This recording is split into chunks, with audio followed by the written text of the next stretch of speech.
I just remember you coming back out of the house, and I could only hear one side of the conversation at first, but you had called 911 in a moment of panic. I could hear the 911 operator telling you that this was only for people, not for animals.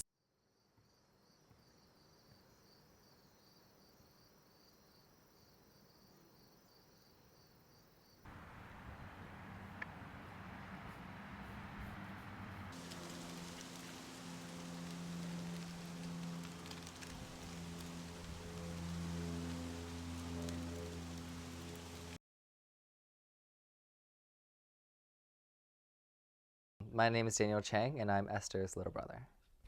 It was in September 2010, just after school started. It was definitely a huge shock.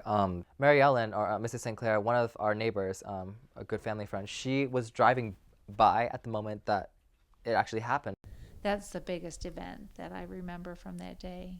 I was heading out of the neighborhood to go to school to meet the teachers. Gigi's so tiny. Another neighbor was pulling in, and it was really bright and sunny. The sun was so blazing bright. So it truly was an accident. She kind of was waving at me like, as a greeting, and I was waving at her like, hey, you need to stop because you just hit the dog. I watched her kind of tumble under both sets of the tires. She just laying in the street on her back with her paws extended above her head. I saw you by the garage, and I said, Esther, your dog got hit. So I pulled over and got out of the car, and then she pulled over, and you kind of panicked when you saw the dog, and I probably would have been a little calmer to say don't pick the dog up, but I didn't. I didn't. You beat me to the dog, and you picked the dog up right away. The dog just laid in your arms and really looked like this was going to be it.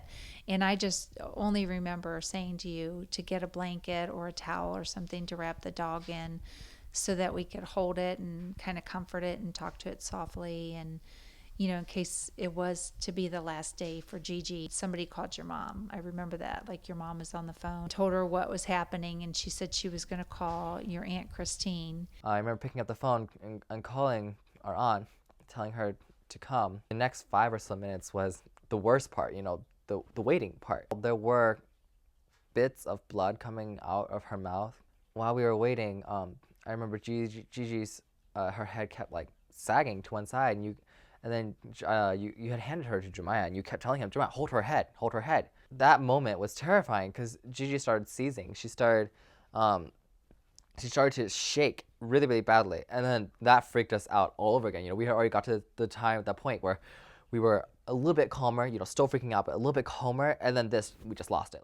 I saw Gigi's head was swollen, and then her eyes, I could feel that she could hear us, but she could not see us.